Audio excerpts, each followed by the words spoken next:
여러분 안녕하십니까. CJB 8시 뉴스 시작합니다. 1년 전 오늘은 불법적으로 12.3 비상계엄이 선포된 날입니다. 당시 충북 도민들도 황당했던 비상계엄 조치에 분연히 떨쳐 일어났는데요. 피로 지켜낸 민주주의가 후퇴하지는 않을까 한결같은 마음에서였습니다. 김민영 기자가 계엄과 계엄 이후의 순간들을 정리했습니다.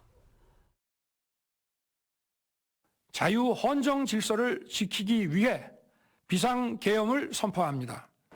1년 전 오늘 밤 11시 대한민국의 민주주의는 멈췄습니다. 전시나 사변 없던 대한민국은 불법 비상계엄 선포로 평범했던 일상에 금이 갔습니다. 갑자기 계엄이라고 해가지고 처음에는 안 믿었거든요. 근데 이제 엄마랑 계속 뉴스 상황 보면서 정말 심각하다고 느꼈고 그때 잠도 좀 설쳤던 것 같습니다. 계엄 선포 1시간 20여 분 만인 12월 4일 새벽 1시 1분. 국회에서는 가까스로 비상계엄 해제 요구 결의안이 가결됐지만 엘리베이터도 못 탔어요. 혹시 밑에서 기다리고 있을까봐 체포하려고 계단으로 내려서 이제 몰래 가서 없더라고 그래서 보정한 차에서 내려가서 나는 담 넘어서 올라갔죠. 국민들은 혼란스러운 정국을 감내할 수밖에 없었습니다.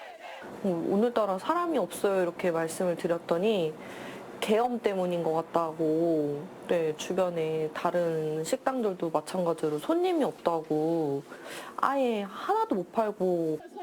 도민들은 도청 앞으로 모여들었고 불법적인 비상계엄을 규탄했습니다. 차디찬 아스팔트 바닥에 앉은 지 120일 만인 지난 4월 4일 마침내 윤석열 전 대통령이 탄핵됐습니다. 주문, 피청구인 대통령 윤석열을 파면한다. 12.3 비상계엄 사태가 1년을 맞았지만 분열된 국론은 좀처럼 아물지 않고 있습니다. 책임 있는 자에게 책임을 묻는 단죄는 현재 진행형입니다. 그럼에도 역사는 12월 3일을 민주주의를 지킨 국민 주권의 날로 기록할 겁니다. CJB 김민영입니다. 12.3 비상계엄 선포 1년을 맞아 정치권도 불법적인 조치였다는 입장을 내놨습니다. 더불어민주당 충북도당은 내란 책임 세력에 대한 단죄의 필요성을 강조했습니다. 국민의힘 소속 김용환 지사와 엄태영 의원 등도 비상계엄 조치에 대해 자성의 목소리를 냈습니다. 이황 기자입니다. 정부 예산안 통과 브리핑 자리에서 더불어민주당 청주지역 국회의원 4명은 12.3 비상계엄 사태 이후에도 내란은 아직 끝나지 않았다고 주장했습니다. 책임자에 대한 처벌이 아직 이뤄지지 않았다는 겁니다. 그러면서도 내란 단죄와 민생은 별개라며 야당과의 협치 필요성을 강조했습니다. 그러나 내란을 단죄하는 것은 단죄하는 것이고 또 민생을 지키는 것은 지키는 것이다 라고 생각을 합니다. 그래서 내란 세력에 대해서는 단호하게 대응하지만 동시에 지역과 민생을 지키는 일에는 또 협력하고 합심해서. 국민의힘 내부에서도 자성의 목소리가 나왔습니다. 제천 단양의 엄태영 의원은 계엄 사태에 대해 사과한 국민의힘 재선 의원 25명의 이름을 올렸습니다. 이들은 윤석열 전 대통령을 비롯한 비상계엄 주도 세력과 정치적으로 단절하겠다고 다짐했습니다. 김영환 지사도 비상계엄에 대해 납득할 수 없는 조치라고 언급했습니다. 비상계엄 시에 저희는 이것이 참 납득할 수 없고 국민을 설득할 수 없는 조치라는 그런 결정이 있었고 제가 여러 번 입장을 밝혔기 때문에. 발언의 수위는 모두 달랐지만 도내 여야 정치권 모두 12.3 비상계엄 사태의 1주년을 맞아 납득할 수 없는 조치였다는 입장을 밝혔습니다. CJB 이환입니다. 노영민 전 대통령 비서실장이 비상계엄 1년째인 오늘 헌법의 목적은 평화이며 우리 군은 평화의 보루여야 한다는 자신의 민주주의 철학을 강조했습니다. 노 전 실장은 공사 생도들을 대상으로 한 특강을 통해 특전사 헬기에 서울 상공 진입을 지연시킨 군인들을 예로 들며 우리의 군대는 군민의 군대이고 민주주의 수호군이며 평화의 보루라고 했습니다. 노 전 실장은 지난달 우석대를 시작으로 6개 대학에서 특강을 이어가며 청년들과의 소통을 확대하고 있습니다. 충북의 수건 사업인 청주국제공항 활주로 신설이 현실화될 수 있는 길이 열렸습니다. 내년도 정부 예산에 관련 연구 용역비가 포함된 건데요. 여야가 5년 만에 합의 처리한 정부 예산에는 이 밖에도 카이스트 부설 AI 바이오 영재학교 건축비 등 지역의 미래를 좌우할 의미 있는 사업들이 반영됐습니다. 이민아 기자입니다. 충북의 최대 수건 사업인 청주국제공항 민간 전용 활주로 신설을 위한 연구 용역비가 2026년 정부 예산안에 최종 포함됐습니다. 당초 정부안에는 빠져 있었지만 국회 심의 과정에서 증액된 겁니다. 용역비를 태웠다는 것 자체가 이 절차에 들어간 첫 프로세스이기 때문에 이재명 정부 5년 동안에 이를 갈 수 있는 흐름을 만들어 놓은 거죠. 하지만 넘어야 할 고비는 또 남아 있습니다. 청주공항 활주로 신설을 위한 핵심 절차인 공항개발 종합계획에 반영이 돼야 하는 것입니다. 더불어민주당 충북도당은 이달 안에 발표될 제7차 종합공항개발계획에 활주로 신설이 반드시 포함될 수 있도록 노력하겠다고 밝혔습니다. 사전 타당성에 준하는 그런 이제 용역을 하게 되기 때문에 그 기간이 최소 6개월에서 1년 정도라도 이제 짧아지는 그런 효과가 있는 것이고, 전체 본 예산은 그 7차 공항 종합계획에 이제 반영되면서 충청북도가 내년도 정부 예산안에서 확보한 총 사업비는 9조 7,144억 원. 올해보다 7,052억 원, 7.8% 증가하며 2년 연속 9조 원대를 유지했습니다.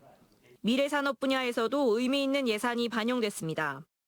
특히 카이스트 부설 AI 바이오 영재학교 건축비 94억 원이 포함됐습니다. 김영환 지사는 국회 예산소위에 충북 출신 의원이 한 명도 없는 불리한 여건 속에서도 충북도와 각 시군, 국회의원 등이 원팀으로 움직여 얻어낸 결과라고 자평했습니다. 더불어민주당 충북도당 또한 충북 홀대론이 제기되고 있는 상황에서 국비 확보 수준은 되레 높았다며 자신들이 노력한 성과라고 강조했습니다. CJB 이민아입니다. 한편 청주국제공항 민간 전용 활주로 신설 추진 민관정 공동위원회는 성명을 내고 활주로 신설 사전 타당성 연구 용역비 국회 통과를 환영한다고 밝혔습니다. 아울러 예산 통과를 계기로 연말로 예정돼 있는 제7차 공항 개발 종합 계획에 반드시 반영될 수 있도록 해야 한다고 덧붙였습니다. 정부의 농어촌 기본소득 시범지역에 추가로 선정된 옥천군이 오늘 기자회견을 열고 군민의 적극적인 지지와 지역 정치권, 충청북도가 함께 이뤄낸 성과라며 환영했습니다. 황규철 군수는 내년부터 2년 동안 한 달에 15만 원의 지역사랑 상품권이 지급된다며 역대 단일 사업으로는 최다인 1,800억 원이 투입되는 이 사업이 지역의 미래를 바꾸는 전환점이 되도록 하겠다고 말했습니다. 한편 균형발전 지방분권 충북본부와 공정한 세상 등 시민단체는 성명을 내고 시범사업의 목표를 잘 실현해 인구 감소 지역에 단계적으로 확산되기를 바란다고 밝혔습니다. 2025 정부혁신 박람회가 청주 오스코에서 개막했습니다. 과거 박람회와 달리 이번 박람회에서는 AI를 활용한 정부의 정책들이 집중적으로 소개되는데요. 정부 부처뿐만 아니라 지방정부의 혁신 정책들도 만나볼 수 있습니다. 이태영 기자입니다. 시민이 민원 서비스 부스에 들어가 AI 상담사와 대화를 나눕니다. AI는 민원인 거주 지역의 일자리 지원 사업 등을 안내해주고 그 밖에 민원인이 원하는 분야의 지원 가능 서비스를 모두 보여줍니다. 아직은 민간 기업이 개발해 일부 자치단체나 기업에서 사용하고 있는 AI 서비스이지만 정부의 데이터가 입력된다면 곧바로 행정력을 아끼고 기존 무인 발급기보다 발전된 민원 서비스를 제공할 수 있습니다. 이걸 기반으로 이게 행정센터로 적용이 된다라고 하면 실제로 이제 나이 많으신 이제 노인분들이 가지고 그분들이 원하는 다양한 원하는 정보들이 있는데 그걸 AI가 좀 대신 해주면서 민원 서비스뿐 아니라 공무원들의 업무 효율성을 높일 수 있는 AI 기술도 정부 혁신 박람회에서 선을 보였습니다. 챗 GPT와 같은 인공지능 챗봇으로 자료를 첨부하면 법령 해석부터 보도자료까지 만들어냅니다. 특히 자치단체별 규정이나 사업의 비교 등도 가능해 부서 간 칸막이도 대폭 낮출 수 있습니다. 이 또한 민간 기업과 정부가 협업을 통해 추진하고 있는 혁신 사업입니다. AI 서비스는 공무원분들의 업무 생산성, 그러면 공무원분들이 보고서 작성하는 시간을 민원 업무에 조금 더 이제 집중한다든지 이렇게 쓰실 수 있을 것 같습니다. 이번 정부의 첫 정부 혁신 박람회는 그 주제를 AI와 결합한 정부 정책으로 정했습니다. 민원 서비스뿐 아니라 소방이나 경찰 분야에서 AI를 활용한 안전정책, 세금 환급 등 실제 국민들이 활용할 수 있는 간편한 서비스를 알리는 데 주력하고 있습니다. 정부는 참여와 혁신을 바탕으로 AI 기술을 활용해 국민의 일상과 안전, 그리고 지역 균형 성장 등 다양한 분야를 발전시켜 모두가 행복한 대한민국을 만들어 나가겠습니다. 오는 5일까지 청주 오스코에서 이어지는 이번 박람회에서는 중앙부처 외에도 충청북도를 비롯한 각 지방정부의 주요 혁신 정책들이 소개됩니다. 또 각 부스에서는 정책 체험과 함께 지역의 특산물 등의 경품이 제공됩니다. CJB 이태현입니다.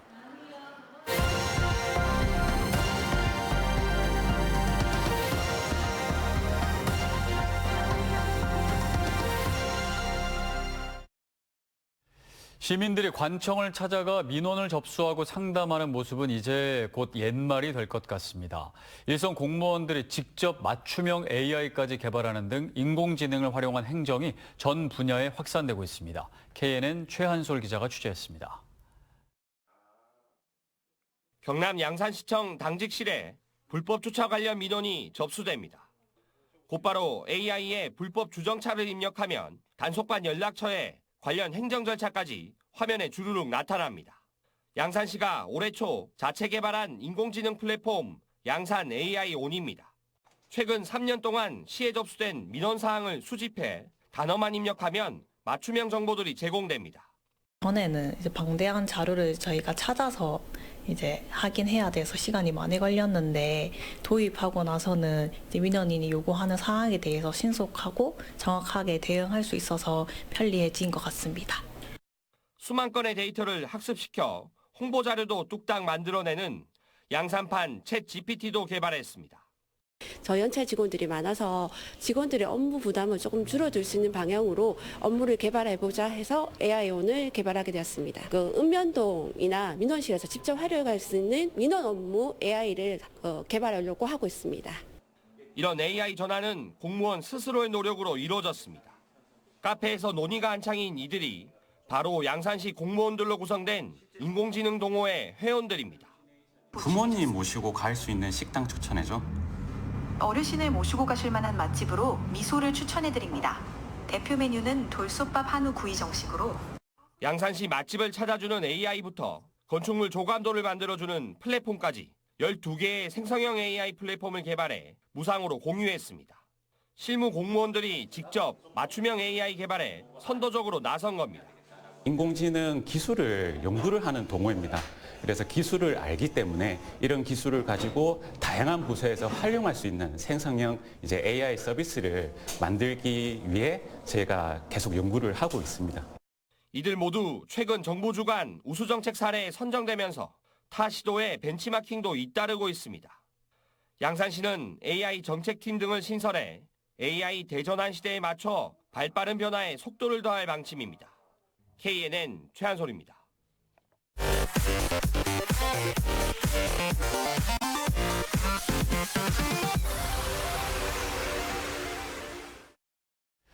충북 지역 최초의 민간 엔젤 투자 기반 엑셀러레이터인 피플 인베스트먼트가 오늘 청주 주성동 사옥에서 개소식과 함께 엔젤 투자 설명회를 열고 공식 출범을 알렸습니다. 피플 인베스트먼트는 충북을 기반으로 한 민간 엔젤 투자 조합 결성과 초기 기업 직접 투자, 지역 스타트업 발굴과 육성 시스템을 구축해 나갈 계획입니다. 이한동 대표이사는 충북에서도 민간 자본이 스타트업 성장을 견인하는 토대를 마련하게 됐다며 지역 창업 기업을 위한 투자 활동을 확대해 나가겠다고 말했습니다. 충북경찰청은 오늘 청주에서 장기간 실종됐던 50대 여성을 살해한 혐의를 받는 54살 김모 씨의 신상을 공개하기로 결정했습니다. 경찰은 내일부터 한 달간 충북경찰청 홈페이지에 피의자 이름과 나이, 얼굴 등 신상을 공개합니다. 김모 씨는 전 연인을 흉기로 수차례 찔러 숨지게 한 뒤 시신을 유기하고 한 달 가까이 범행을 은닉한 혐의로 구속 수사를 받고 있습니다. 한국 BBS 충북연맹 청주 상당지회는 오늘 결연을 맺은 모범 청소년 25명에게 1인당 50만 원씩 총 1,250만 원의 장학금을 전달했습니다. 지난 2011년 창립한 BBS 청주 상당지회는 현재 45명의 지도위원이 활동하고 있으며 현재까지 결연 청소년 330여 명에게 1억 3천만 원의 장학금을 지급했습니다. 한국교통대와 충북대가 최종 통합 신청서 제출을 놓고 학내 구성원들의 의견을 묻는 찬반 투표를 시작했습니다. 양 대학은 오늘 학생과 교수, 직원, 조교 등 학내 구성원을 대상으로 설명회를 진행한 데 이어 내일 오후 6시까지 온라인 투표를 진행할 예정입니다. 지난달 26일 통합 신청서 제출을 위한 최종 협의안을 마련한 충북대와 교통대는 이번 찬반 투표에서 과반의 투표 참여 등 정해진 요건을 충족해야 교육부에 최종 통합 신청서를 제출할 수 있습니다. 제9회 진천군 기업인의 날 행사가 오늘 진천 화랑간에서 진천 경제 변화의 10년 그리고 도약의 10년을 주제로 열렸습니다. 송기석 군수는 미래 10년의 성장 전략에 대해 AI 반도체 등 고부가 가치 중심으로 산업 구조를 개편하고 중부권 광역 급행철도 조기 착공 등 교통 환경 개선이 중요하다고 강조했습니다. 장수정 진천상공회의소 회장은 지역 경제의 중추적 역할을 하는 기업인들의 헌신과 노고에 깊은 감사를 드리며 기업인의 권익 향상을 위해 더욱 노력하겠다고 말했습니다.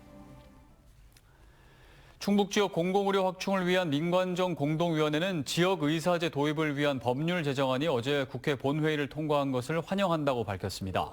공동위원회는 지역의사제가 성공적으로 추진될 수 있도록 정부와 지자체가 지역의사제로 선발된 의사들이 충분한 교육과 수련을 받을 수 있도록 철저히 준비해 제도를 뒷받침해야 한다고 강조했습니다. 또 의료 인력을 양적으로 확대하기 위해 의대 정원을 늘리고 의료 취약지의 필수 의료 인프라를 확충해야 한다고 주장했습니다. 국제 로타리 3740 지구 9개 로타리 클럽이 청주시에 취약계층 아동에게 지원할 화장지를 기탁했습니다. 이번 전달된 화장지는 560만 원 상당 450팩입니다. 청주시는 기탁받은 화장지를 아동 통합 사례 관리사를 통해 가정에 직접 전달합니다. 충주 아쿠아리움의 수달 2마리가 적응 기간을 마치고 일반에 공개됐습니다. 이번 수달은 한국수달보호협회가 기증한 암수 한 쌍으로 생후 5개월가량 된 구조 개체입니다. 충주 아쿠아리움은 수달을 야외 동물사에서 전문 사육사의 보호 아래 공개할 예정입니다. 이상으로 CJB 8시 뉴스를 모두 마칩니다. 함께해 주신 여러분 고맙습니다.